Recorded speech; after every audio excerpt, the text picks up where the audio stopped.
Hello and welcome to HT Auto. I'm Shubhadeep, and today we have Mr. Shashank Srivastava next to a car that's perhaps Maruti Suzuki's biggest car launch ever, or definitely the biggest launch of this year.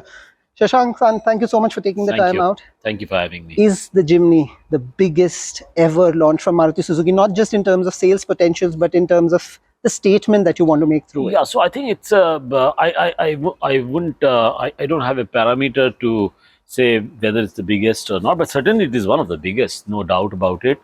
And it's not just about the volumes, or it's not just about the great vehicle that it is, but the overall rub off that this has on the image of Maruti Suzuki as for our SUV portfolio, for our brand image overall. I think it's the most important launch. Right. You said it's not just about the volumes, but that is also a very important factor. Now, you showcased this car for the first time at the Auto Expo. The bookings Yeah. were started then. Yes. What are the numbers that this car has notched up already? So today I checked today morning. It was just above 30,000 bookings that we have got, which is pretty good for a SUV, which is a lifestyle SUV. So I think we are very happy with the bookings that we have got so far. But remember, we haven't really announced the price yet.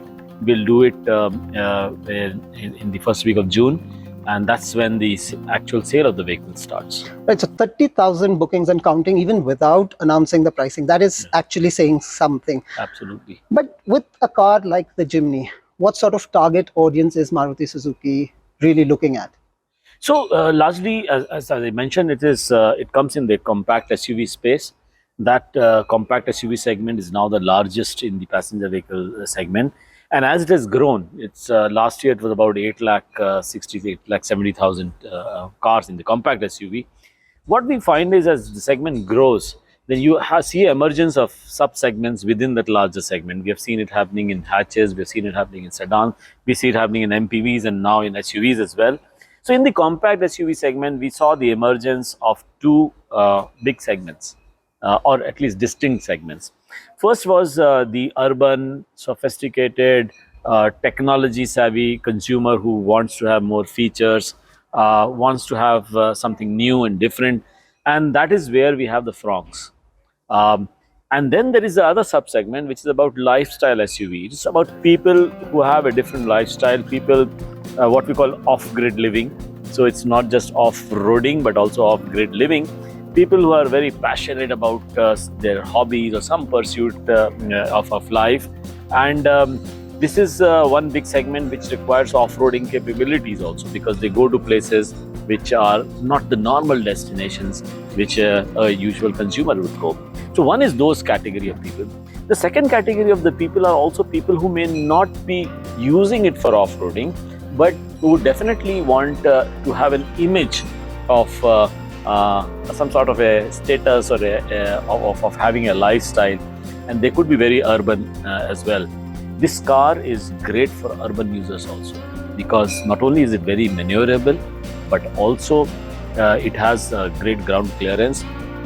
Imagine a vehicle in the monsoons in Mumbai, or even very recently when we today afternoon when we were driving in Dehradun, and some of the roads were like really potholed. So it could be a very good vehicle for urban consumers also. Right, but you've said lifestyle, you've said urban, but is this particular model also something that would quite suit the rural population? Yes, it would. You have a very strong connect with rural country where it's not so much about lifestyle, but the road and the infrastructure conditions may actually necessitate a vehicle like Absolutely. That's it. And here I don't want to differentiate in terms of geographies, because those types of consumers who require good capability of road handling tough terrains can exist in any city. So we are talking of tier 1 cities who, of their hobbies or their choice, they go to those type of areas. But then there are also other category of people, maybe in the tier 3, tier 4 cities, rural areas, as you just mentioned, where they may actually every day be traveling in some terrain which may not be, absolutely smooth. So yes, you are right. While we have not differentiated in terms of what geographies we are appealing to, but clearly this type of consumer will reside both in urban and the rural areas. Right, which gets me to perhaps my second most important question. The product itself holds a lot of potential, but what about your service network? This is your first true blue authentic lifestyle off-road vehicle. So how ready is the service network to take care of all the complications that may eventually come up with Yeah, any yeah. product that's well going over and beyond? Yeah. So it's a very good question, because the relation that you have with your car is actually a long run relation. It's not as if you buy a product like a toothpaste or something which is like a smaller value, and car is like a large value product. You have a lot a relationship with it which is long lasting. So you have after sales service to take care of. You have many other factors. In fact, the vehicle acquisition is only one third of the investment that you make in the car. You have one third on fuel and running expense, one third on maintenance, accessories, and so on and so forth. So it's very important, and we realized it actually a long time back. That is why we have a largest network of service stations. We cover almost 3,000 cities. We have 4,000 plus service stations.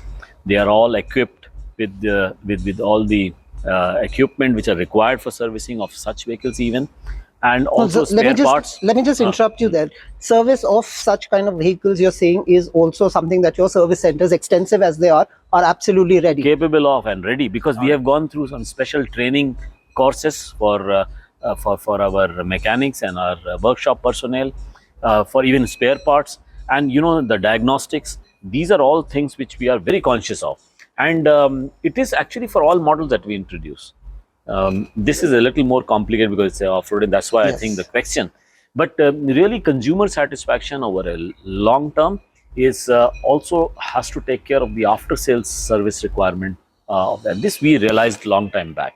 In fact, our Gypsy, which is like in a similar category, it's it was one of the best off-roading vehicles used by the Indian Army.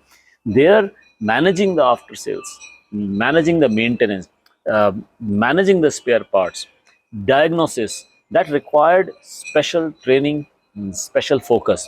That's what we are doing for the Jimny also. Any interest shown by the armed forces of the country, or is it too early? Yes, actually, they have shown interest in this product. Their requirements in terms of specs, we are still studying. We have remember, we haven't started the sale yet.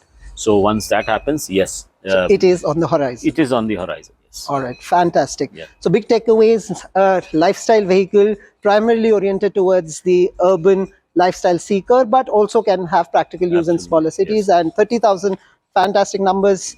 Of course, as Shashank San mentioned, this car, the pricing will be announced the first week of June. So stay tuned for that. And also do check out our full drive review on HT Auto.